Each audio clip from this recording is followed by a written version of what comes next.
Chapter 12, Character Building by Mental Control. The student who has read the preceding lessons has doubtlessly said, after reading some of the statements contained therein, "Yes, that is all true enough, and I could accomplish these results if I but possessed the necessary qualities of mind and character." This seems to be the great stumbling block to many. They know just what is necessary to produce success, but because they do not possess the characteristics of the successful man, they fancy that the prize is beyond their reach. There is no greater mistake in the work than this false belief, this kind of fear thought, this lack of recognition of the power of I am. Man can so mold his mind by the power of the will that can make himself practically what he will. He can make over himself without a doubt. A man is just what he wills himself to be. This is a bold statement, but it's absolutely true, and we have hundreds of instances of it in every city in this land. Hundreds of men can testify to its correctness, and many hundreds of others are on the road. Regeneration is no idle dream, it is a living truth. You will realize just what this means if you will stop to consider that every effect has its cause.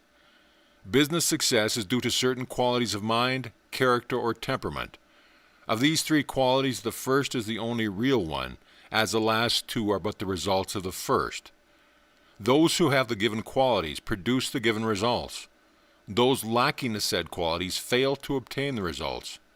When once you realize that these qualities are within your grasp, that you can make them a part of yourself, you will readily see that wonderful possibilities are open to you. The acquirement of these qualities is the key to the situation. You know just what these necessary qualities are: energy, ambition, determination, courage, confidence, perseverance, patience, prudence, and the rest of the list. All persons possess some of these qualities and lack others. Some are strong in some of these qualities and weak in others. And every man instinctively knows in just what respect he falls short. He may not admit it to his friends or even to his wife, but deep down in his inner consciousness lurks the knowledge of the truth. If he could acquire the missing qualities by a mere wish, he would know just what to wish for, no doubt about it. But he lacks the confidence and perseverance thoughts to be necessary for the acquirement of that which he knows he needs. He is not willing to pay the price of attainment. If some great scientist would announce to the world that he had discovered some wonderful chemical combination or some new serum that would develop the shrunken and atrophied faculties of the mind, and which would render a man stronger in the qualities wherein he had been weak, what a rush there would be for this new regenerator. Thousands would want it, and every man would be able to tell just what brand of serum he needed. He would need the diagnosis or prescription for that. Every man would be able to diagnose his own case and order the serum indicated by his symptom. One would want triple extract of energy, another the stick-to-it brand, another the vial bearing the confident "I can" label, and so on. They would be able to round out their characters and command success. Now, there is no drug that will produce this result, and there never will be, but the desired results can be obtained by the operation of the law of mental control. I can give you but a general idea of the workings of this great law, but if you will pay attention to what I have to say on the subject, you will grasp the principle and will be able to work out your own salvation. The first point to remember is that we are all creatures of habit, bodily and mentally. Our characteristics are largely the results of habits and thoughts. We may have inherited impulses which made it easier to form certain habits and more difficult to form certain habits of thought, and more difficult to form others, and we are consequently move along the lines of least resistance. But the character is, after all, the result of certain acquired habits. We follow well-worn mental path in preference to making new paths through the woods, even though we know that the new path would be the better by far, and that is, would be as easy to travel over the present one when it was finally formed. We know all this. It is an old story. Then why do we not start to make the new path? Simply because it is too much trouble. We lack the willpower, determination, and persistency to do it. I admit that it is no easy task, but think of the reward. These things are ancient history to you, of course, but I have something else to say to you on the subject that is not so antiquated. I propose to make you a present of the labor-saving Pathmaker, which is guaranteed to clear away the underbrush and rubbish in but a fraction of the time and with much less labor than the old plodding clearing away process. This new plan is very simple but very effective and will enable you to make yourself over without the ripping apart process dependent upon the other method. I will tell you about it in as few words as possible. I have already explained to you that your mind possesses two planes of effort, two functions, the active and the passive. The active function does the volitional, original thinking, while the passive function does only what it is told to do by the active function or by others. The passive function is the easygoing partner of the firm, to whom I introduced you in a previous lesson. It is this part of the mind upon which hypnosis operates after lulling to sleep the active function or the critical partner. The passive function, although in a sense the inferior, really rules us, unless we know how to manage it. It is the habit function, the beaten track function, of whose existence we are all conscious. It is easily influenced, but nevertheless is set in its own ways. Tell it a thing over and over, something which you believe to believe, and it will end up accepting the new thought as being as set in the new notion as it was in the former one. This is the secret of breaking up the habits of thought, action, disposition, and character. The suggestion upon which the passive functions acts may come from your own active mind, or from the mind of another. This is the explanation of the beginning of a habit, good or bad.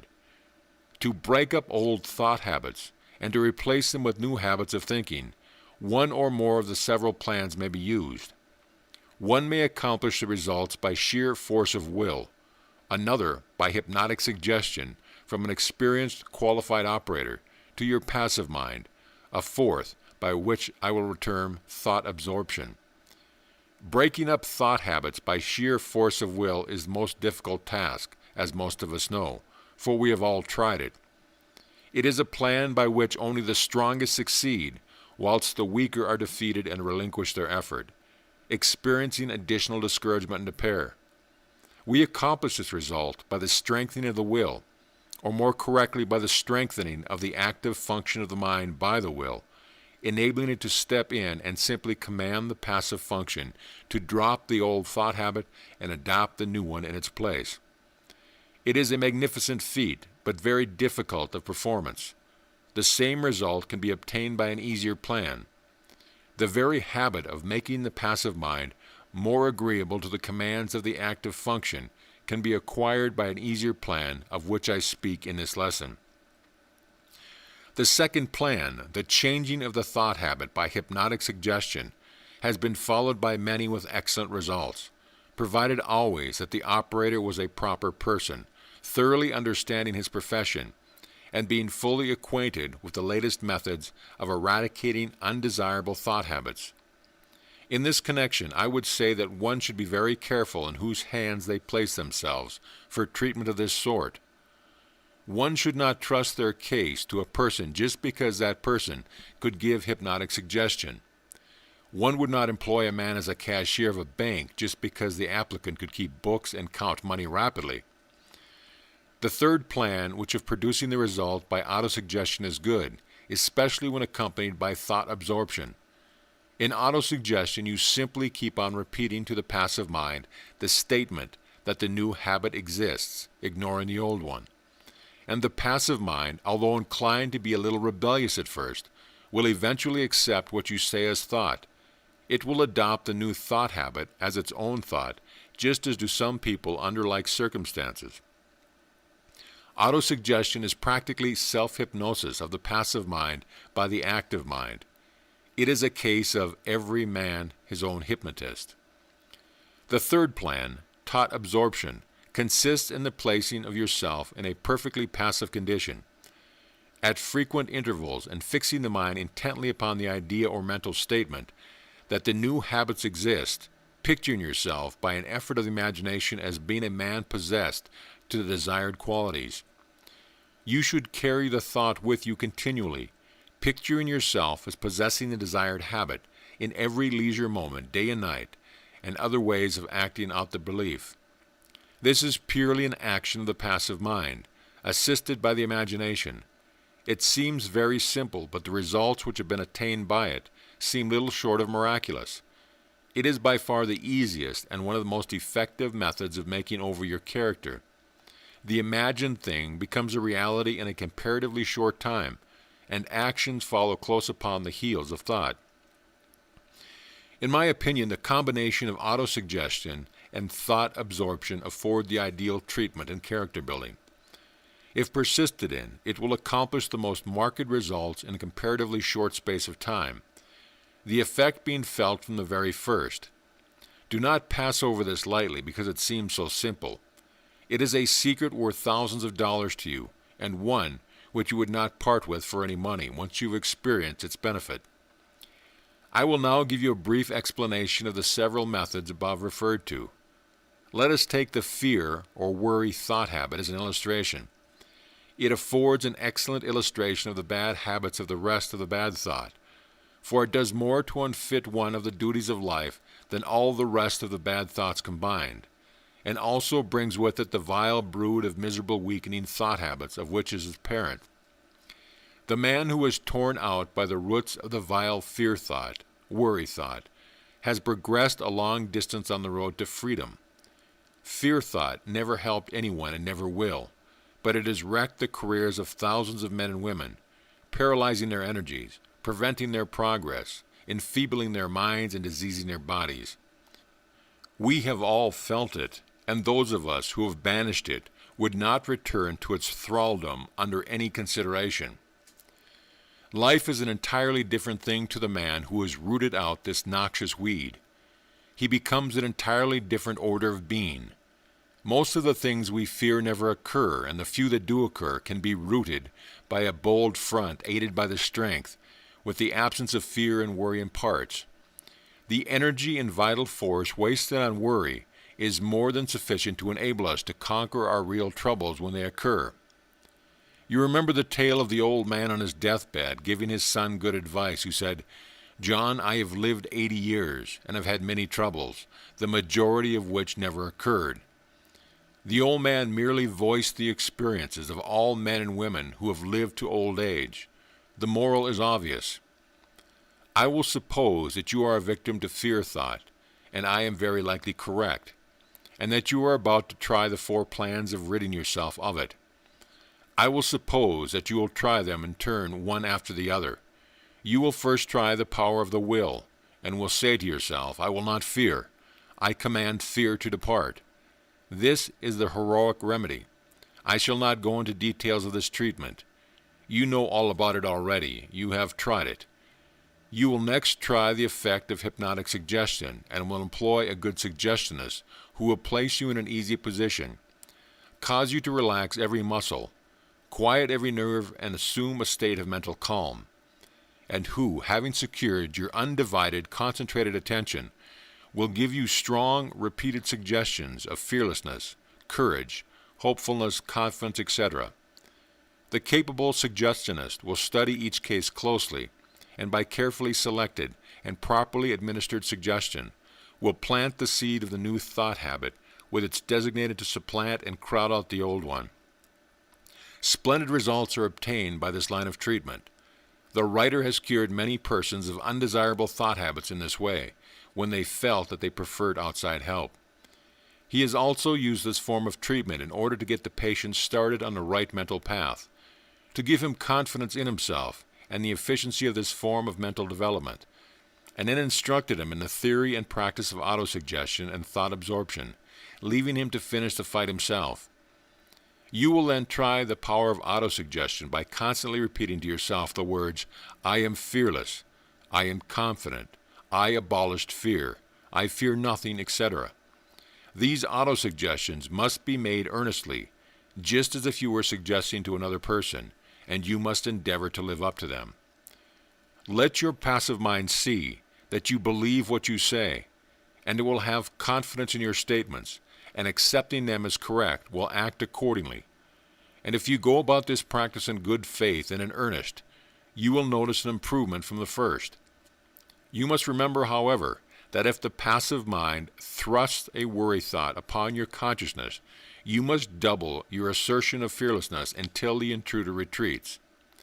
This may bother you at first, for the worry thought is pretty confident of a friendly reception, but like any other mangy cur, it will soon learn that you carry a club, and will bear a hasty retreat at the mere sight of it. Carry this idea of the cur and the club in your mind, and you will have but little trouble with the brute.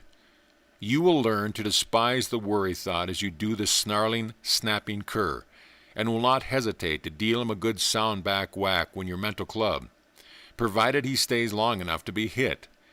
He will soon retreat with his tail between his legs, and will therefore manifest a wholesome respect for the club. Don't wait until he actually bothers you, but get in the habit of reaching out for the club at the first sight of the yellow hide of the mongrel. And now you are ready to try the effects of thought absorption.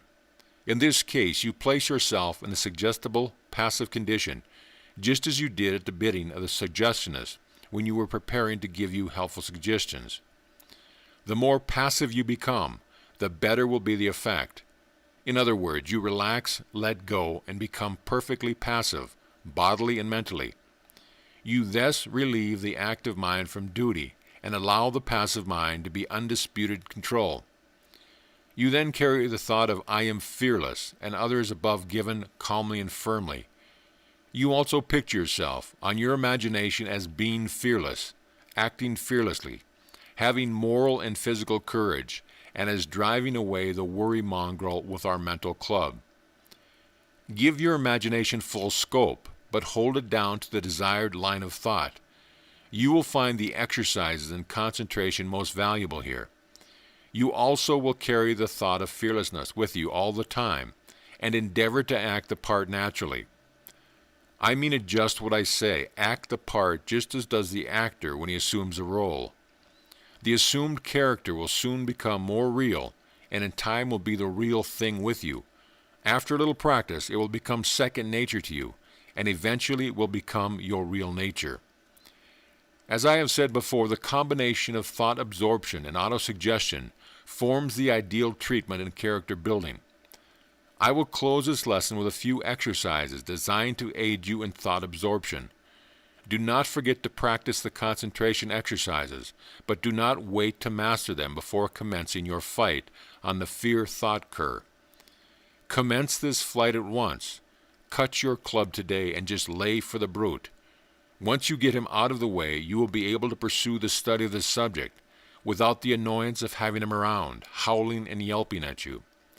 The treatment for lack of energy, confidence, perseverance is identical with that directed for fear thought.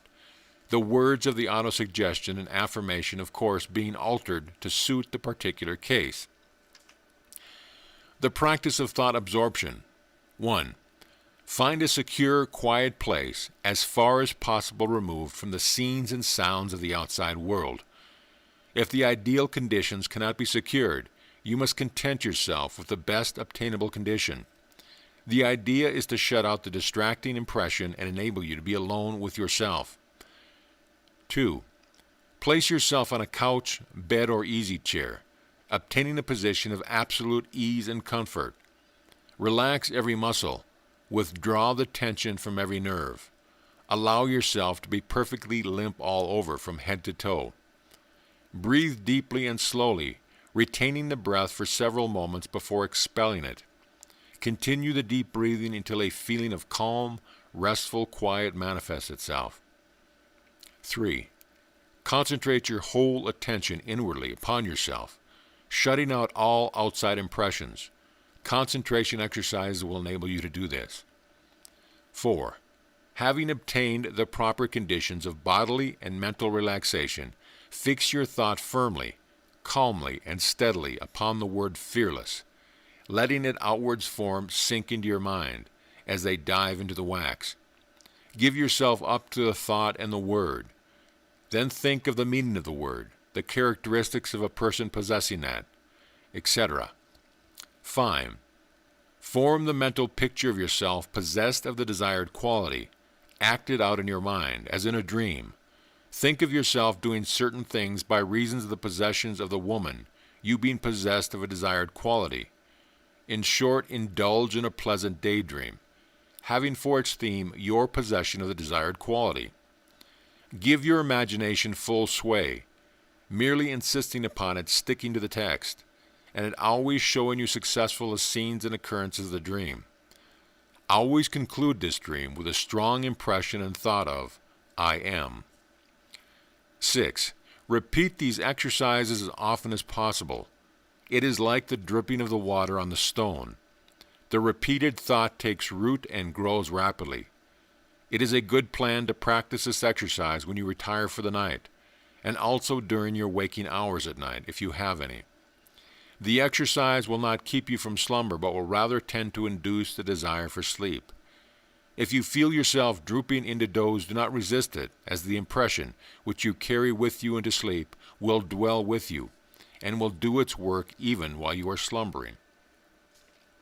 In the above exercise, I have used the word fearless and its accompanying thought to illustrate the process of inducing thought absorption.